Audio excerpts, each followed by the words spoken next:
Welcome to People Process Progress, Episode 80, 5 Professional Lessons I Learned from Hiking a Mile-High Mountain. Silence your cell phones, hold all sidebar conversations to a minimum, and we will get started with People Process Progress in 3, 2, 1. Still a quarter mile from the top, my feet ached, my lungs burned, and part of my mind wanted to stop. I knew I had a hard climb ahead, and once at the top, time for a short break, then had to get back to the rest of my family and finish the 4-mile return trip. That brief intro, kind of a window into my thoughts, comes from a recent trip I took with my family to Mount Rogers, Virginia, to the Mount Rogers National Recreation Area. Beautiful part of Virginia. It's over 5,700 feet tall at the peak, which is part of why my feet hurt and my lungs burn. Is my oldest and I went. Over the course of almost a week, my family and I, we hiked a lot of the area. We did a couple hikes that day. We went to bubbling streams. In our last full day, we tackled the main attraction, Mount Rogers. And that was after we had already done, as a family, a 2.5 mile hike. So my oldest and I ended up doing 12 plus miles with packs, going uphill, some steep stuff. It was great. That area, my wife grew up riding horses there and went on trips, and I went there a couple of times, and we took my oldest there. It's just a beautiful place to just free your mind, reconnect with nature, see beautiful open mountaintop, 3,000-4,000, almost, at over 5,000 foot height on the East Coast, which is great. This time we were in people power, though. My wife grew up riding horses in the area. This time it was just us on feet. So, what did I learn and what came from spending time? Well, as I mentioned in my last Foundation Friday, disconnecting and getting back to nature and spending time with your family is so worth it. And I did that this past week, and I wish that all of you can get there to do that in whatever capacity you can. Minimal signal, we smelled like campfire, we hiked till it hurt and beyond.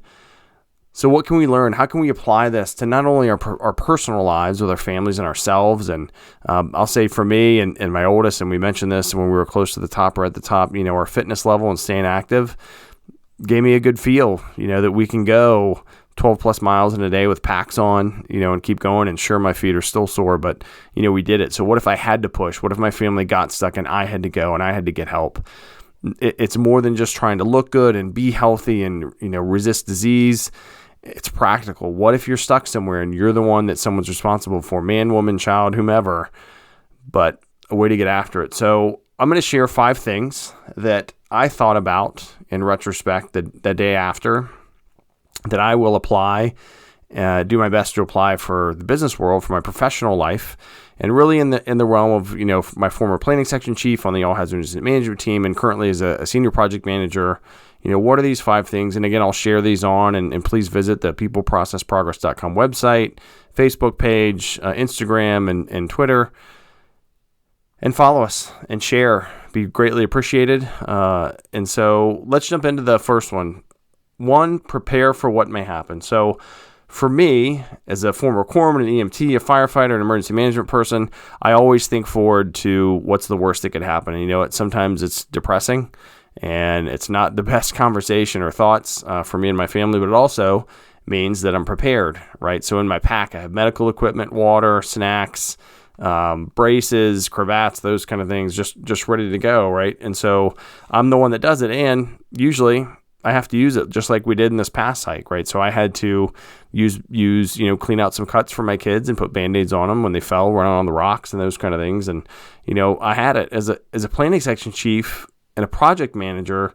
It's totally key to have what we need and then not to need what we don't have, right? Whether that's people, do we have the right resources? Did we ask for them early? If we don't, can we get them now? But ahead of time, how can we better predict that kind of stuff? What facilities might we need for a go live or for housing folks that are coming on site to work with us, or if we're going in the field on incident management team? When you're the planning section chief or the leader of any type of group, what kind of housing, food, workspace, all that kind of stuff? You got to think about all those kind of things. What equipment do you need? What supplies? Right? What time do you need? How much time do you think you need?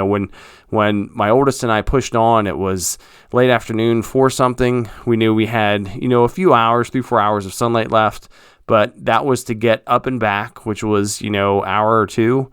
And then to get back the rest of the 4 miles with my little guys and my wife and our dog, who was, super tired too. He's not used to climbing the mountain. So when you think about it in that context, do we have enough time to get there, to come back, to make sure that we're going to be on pace? And so on a project, the same thing. If we add these new features, if we want to do these enhancements that people keep throwing at us, do we have time to do it? Do we have the resources to do that? Have we prepared for what might happen? And this also is kind of that contingency planning that I've talked to quite a few times. But as much ahead of time, my first thing is prepare for what may happen. And both for my hike and as a planning section chief and as a project manager, I do my best to do that. Not always perfect at it for sure. Certainly forget things, but I think that's something we can all consider. So first, prepare for what might happen. The second thing, don't let your discomfort limit others. And me as a dad, man, as a dad of 3 boys, I try to let them take risks, right? Let them grow, let them get bumps and bruises. But when you see one of your kids, your 10-year-old, climbing on the rocks and over the other side is, a pretty significant fall, but they're so confident, I'm more nervous than them, right? And for other parents out there, you can understand that, but it also helps them grow. And you see that one, maybe it's your child that's not as confident and they have this confidence all of a sudden. It's awesome.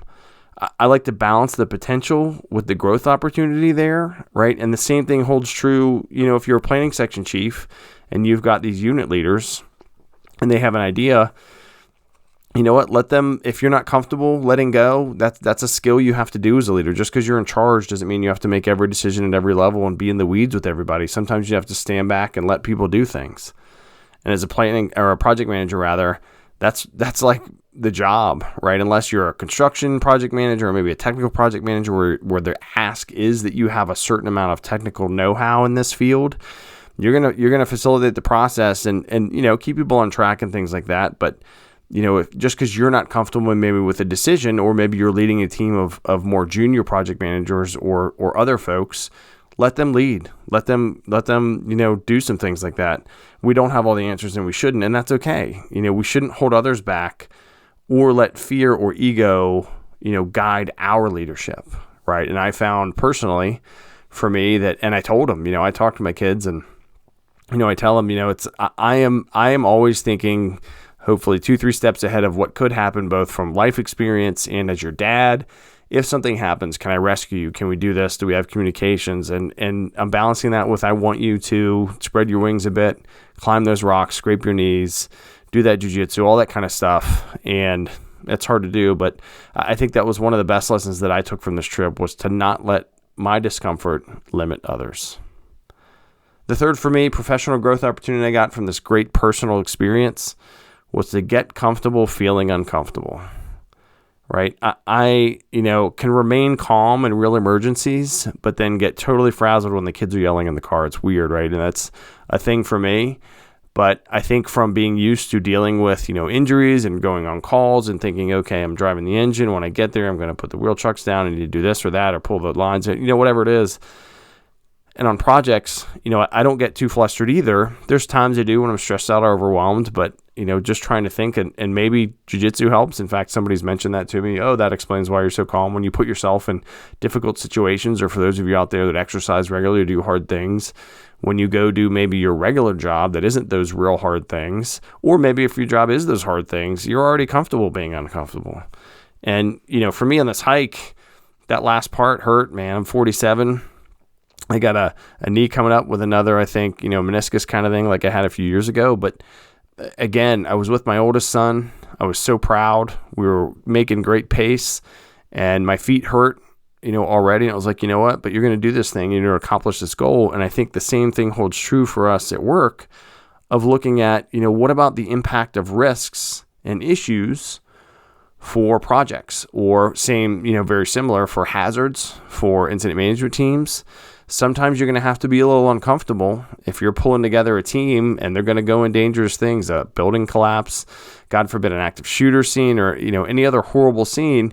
Folks are going to go in the field, and the field is dangerous depending on, where it is. They're out there. There's a lot of unknown variables, and similar for projects, talking about, the perspective. So if you have risks that you've accepted on your project, you've got to be comfortable being uncomfortable, because you or the sponsor, or you with the sponsors, right? Because you're the project manager, you're not in charge of all those risks, accepting them. Got to get used to that, and got to kind of drive on. Is it life or death? Is it money? Is it lost time? What is it? Just looking at, okay, what can we accept? What can't we? So what can't we accept rather? And just having that, comfortableness of not being 100% comfortable, I think both as a parent, right? When you're, instead of hovering over your kids and not letting them grow, and your project teams and your incident management teams. Sometimes you got to step back and let them do their thing and, have guardrails, so to speak, or literally to kind of keep them safe. The fourth thing for me is remember why you started. It is so easy to lose sight of the why when your feet hurt, your back hurts, you cut your ankle on rocks, your pack's heavy, your back muscles hurt, or you're just plain exhausted, right? What am I doing this for? I could stop and turn around or take a break or go back.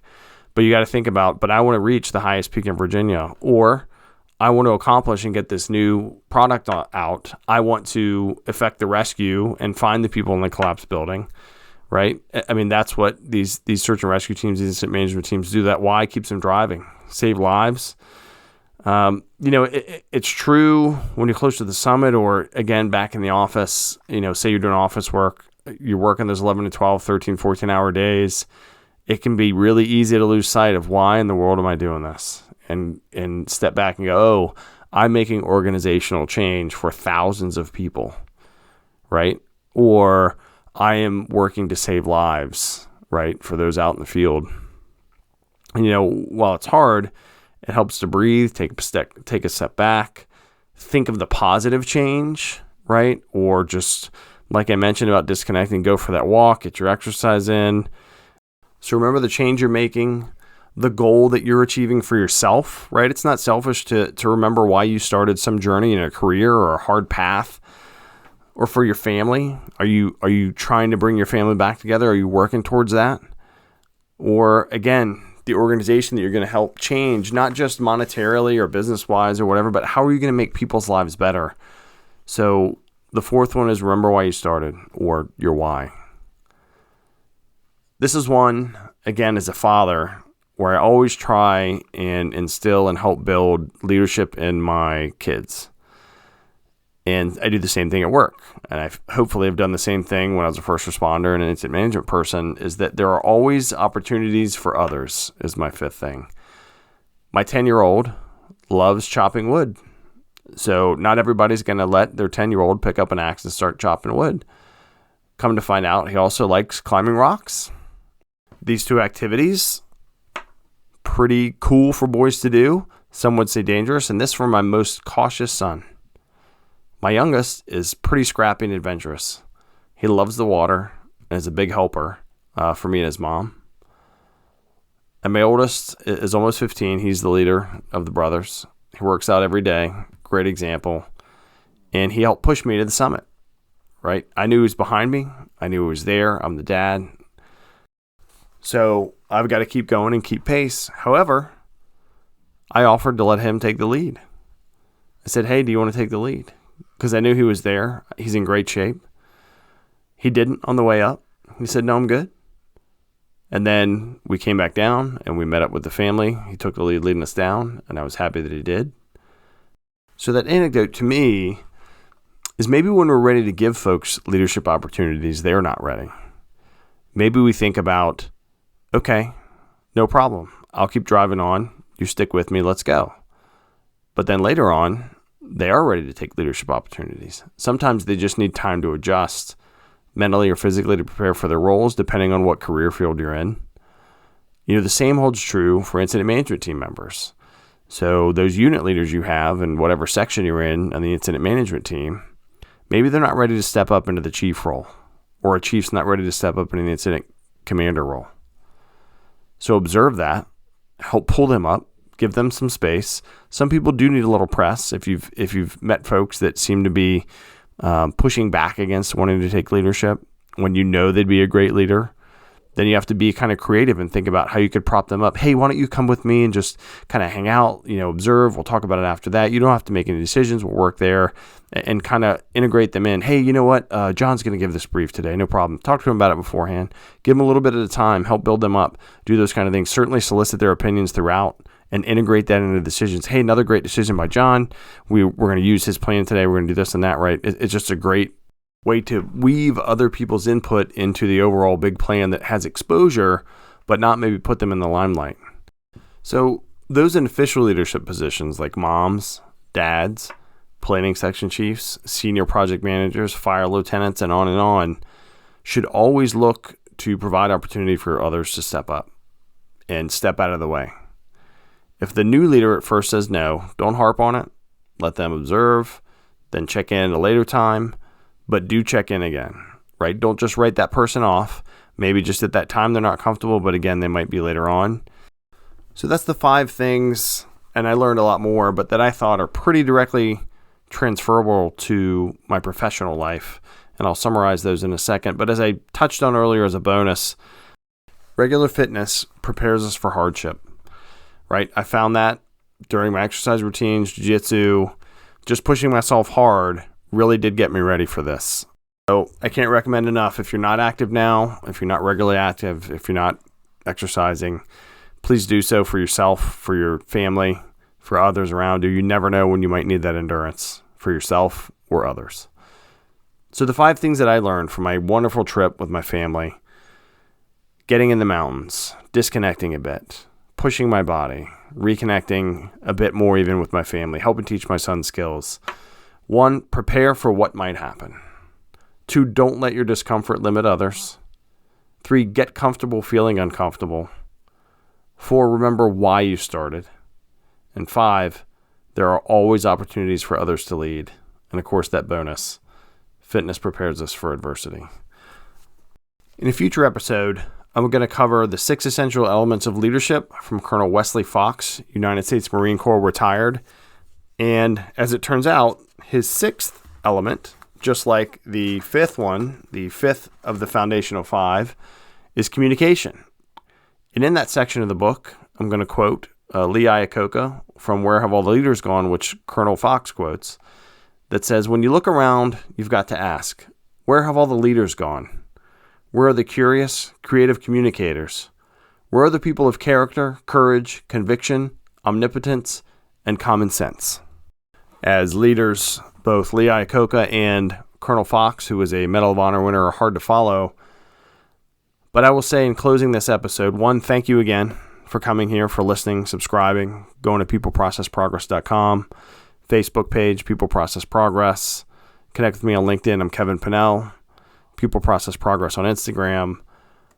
I will say that hardship, particularly self-imposed hardships, bond us with others, and they give us a feeling of accomplishment. I'm not the only one to say this. This is true if you read any stories about hard selection processes for jobs in the military, but also for your family. If you go in an ice cold creek with your family and you're catching trout and you're being cold and you're doing water tests and dunking and your kids are dunking under it, and then you're climbing a mountain, your youngest kids, your 10 and 8-year-old, are doing 8 miles a day and your oldest is doing 12 plus, that bonds you. You're out there by the campfire, you're heating your food up, you're chopping your wood, you're teaching, you're trying to help get the fire started. We need this as humans, as families, as incident management teams or project teams. We need a bonding event, a hardship that brings us together. Sometimes it pushes people apart, right? There's nothing like being burnt out after that, so many double-digit days of hours, of shifts, of deployments, of whatever it is. Sometimes you're tired of seeing those folks. Sometimes you have to step away for your own good and for the good of others. But after those experiences, you're also more bonded than you will be with many people. Thank you all so much for being here, for listening to the show, for keeping it going. Please stay safe out there. Wash your hands, and Godspeed.